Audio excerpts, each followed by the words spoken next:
Всем привет! Вы на канале Деломастера Боится.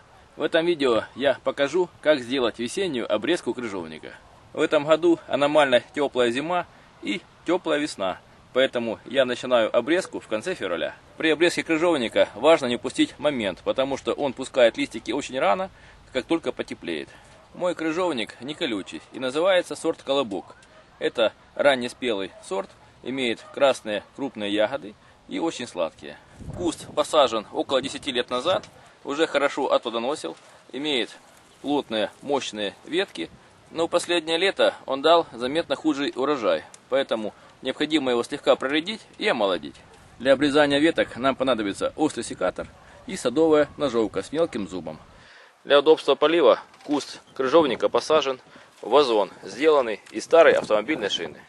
В первую очередь необходимо подрезать старые ветки, которым больше 10 лет. Они дают плохой урожай, начинают портиться и отличаются от остальных по характерному шелушению коры. Она начинает плохо плодоносить, и ее необходимо удалить. Ножовкой обрезаем под самый корень, не оставляя пеньков.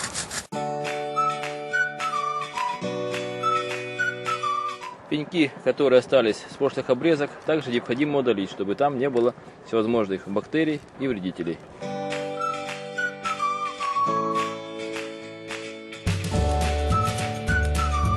Удаляем еще одну старую ветку, которой уже больше 10 лет.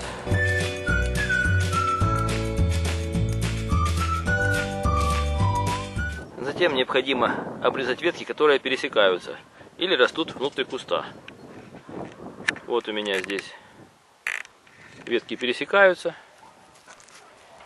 и я некоторые из них обрежу, оставив по одной. При обрезке этих веток стараемся оставить самые сильные, а слабые и подсохшие вырезаем. Вот эта ветка растет внутри куста, поэтому она его затеняет. И здесь попросту лишняя. Будем ее удалять.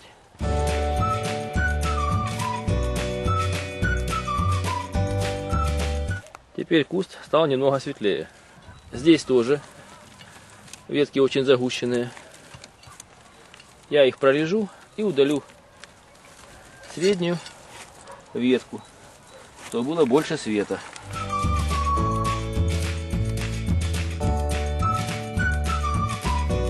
Также нужно удалить все поломанные и больные ветки. Вот здесь ветка видно поломанная, я ее также удалю. Она тем более загущает куст. Можно удалять секатором, но мне удобнее ножовкой, стараясь не повредить соседние ветки.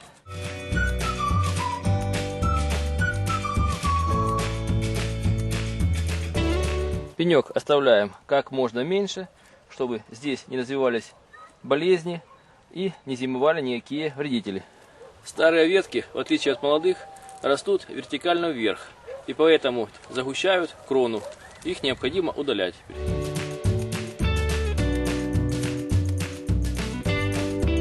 Также необходимо обрезать те ветки, которые плетутся по земле, потому что они будут там укореняться в неположенном месте, а крыжовник будет гнить. Вот эти две ветки я удалю, потому что они ложатся на землю. Теперь я обрежу пересекающиеся ветки, оставив одну мощную.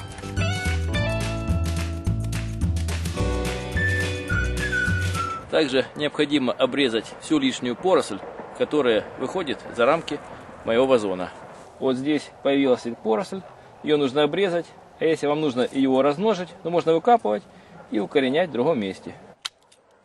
Также я обрежу в центре куста все мелкие веточки, которые слабые и не дадут заметного урожая. Для того, чтобы урожай крыжовника был крупнее, я обрежу на 1/3 веточки однолетние, которые выросли в прошлом году. Вот идет однолетняя веточка, примерно на 1/3 я обрежу. Как видим, срез здесь зеленый, значит он хорошо перезимовал. Если будет коричневый, то необходимо подрезать все дальше и дальше, пока не появится зеленый цвет. Итак, я подрезаю все однолетние веточки.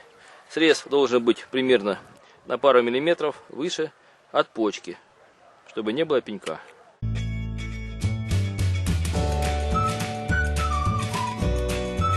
После обрезки крыжовника все веточки необходимо сжечь на костре, потому что в них могут быть вредители.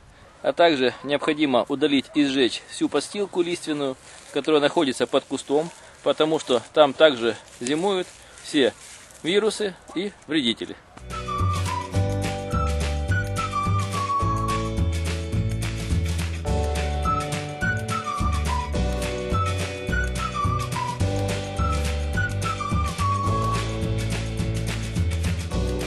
Нужно помнить, что на кусте крыжовника должны оставаться веточки разных степеней созревания.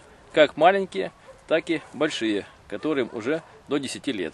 Вот омолаживающая обрезка куста крыжовника закончена. На нем летом образуется много новых свежих веточек, потому что корневая система мощная, и это позволит нарастить большую зеленую массу.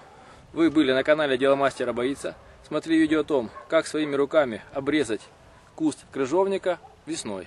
Пишите все замечания и комментарии, ставьте лайки, подписывайтесь на наш канал. Будьте с нами. Всем пока!